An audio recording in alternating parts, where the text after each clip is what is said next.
Cette vidéo reprend l'exercice numéro 45 du livre Capture NX2 par la pratique, publié aux éditions IROL.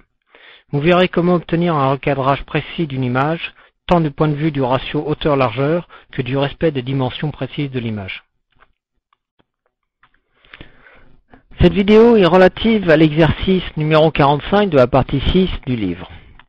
Elle traite du recadrage précis d'une image avec l'utilisation de deux passes de la fonction recadrage de Capture NX2. En effet, le recadrage précis d'une image est parfois difficile à mettre en œuvre lorsque l'on veut à la fois respecter des dimensions de hauteur et de largeur bien précises de l'image et en même temps positionner notre recadrage de manière précise également au sein de l'image originale. Ici, c'est tout à fait possible d'obtenir quelque chose de très précis en respectant une méthodologie que je vais vous exposer dans ce qui suit. C'est relativement simple à faire, mais il faut prendre quelques précautions et surtout respecter les étapes les unes derrière les autres. C'est important. La première chose à faire, c'est d'utiliser la fonction taille résolution ou adapter la photo, comme ici, afin de déterminer quelle est la taille de votre image source. Donc là, l'image qui est à l'écran, l'image originelle. Ici, en pixels, c'est un peu compliqué. On va la passer en centimètres. Voilà. Ici, nous avons une image qui fait 23,98 cm de largeur par 36,03 cm de hauteur.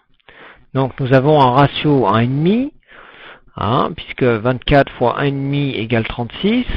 Donc, c'est le ratio que nous avons. Nous allons décider ici de faire un ratio différent puisque mon image cible, je désire qu'elle fasse 20,5 cm de largeur par 30,5 cm de hauteur. Donc quelque chose d'un petit peu différent.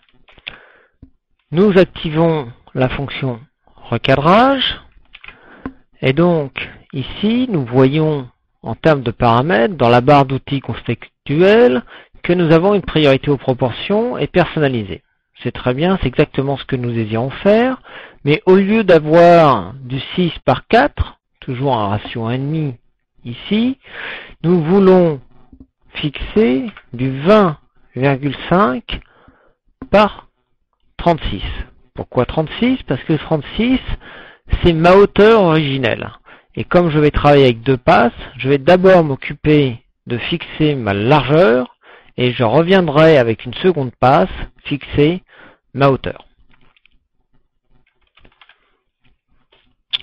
Voilà, maintenant je vais pouvoir dessiner mon cadre de recadrage à l'intérieur de l'image, l'ajuster comme il me convient, mais surtout, la précaution à prendre, c'est de monter la hauteur de ce recadrage au maximum. Pourquoi?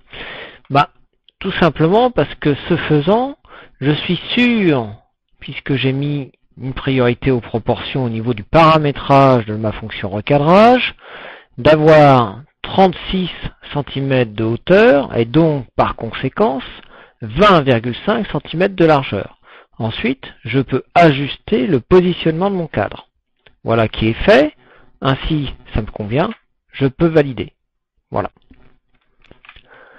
Naturellement, la deuxième étape, c'est de revenir sur le paramétrage de ma fonction recadrage qui est là, toujours ouverte, toujours priorité aux proportions, personnalisée, et cette fois-ci, je garde toujours mon 20,5, mais au lieu de 36, je vais marquer ma cible, c'est-à-dire 30,5. Ce faisant, je veux obtenir un cadre de recadrage qui fera exactement les dimensions de mon image telle que je le désire. Je n'ai plus maintenant qu'à opérer le recadrage. Je dessine à nouveau mon recadrage au sein de l'image. Cette fois-ci, je vais immédiatement agrandir mon cadre à la largeur maximale. Toujours le même raisonnement. Comme je suis en priorité aux proportions et que j'ai décidé d'avoir un cadrage 20,5 par 30,5, en agrandissant ici au maximum, comme je viens de recadrer à 20,5, je sais que mon cadre de recadrage, qui est ici, fait exactement une largeur de 20,5. Ce faisant, La conséquence immédiate, c'est que j'ai bien une hauteur qui fait 30,5.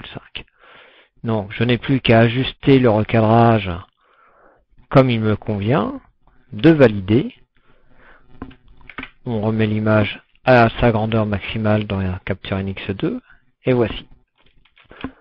Maintenant, pour vérifier que j'ai bien une image aux dimensions désirées, je peux à nouveau faire appel à la fonction adapter la photo, regarder quelle est sa hauteur et sa largeur en centimètres, et on constate que j'ai bien une largeur de 20,52 pour 20,5 ciblé et une hauteur de 30,52 pour une hauteur de 30,5 cm en cible.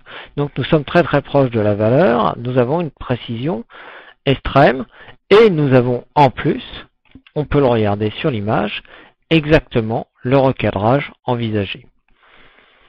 Voilà, vous avez vu très simplement comment mettre en œuvre en 2 passes la fonction recadrage afin d'obtenir un recadrage précis à la fois en dimension finale de l'image à obtenir et en positionnement.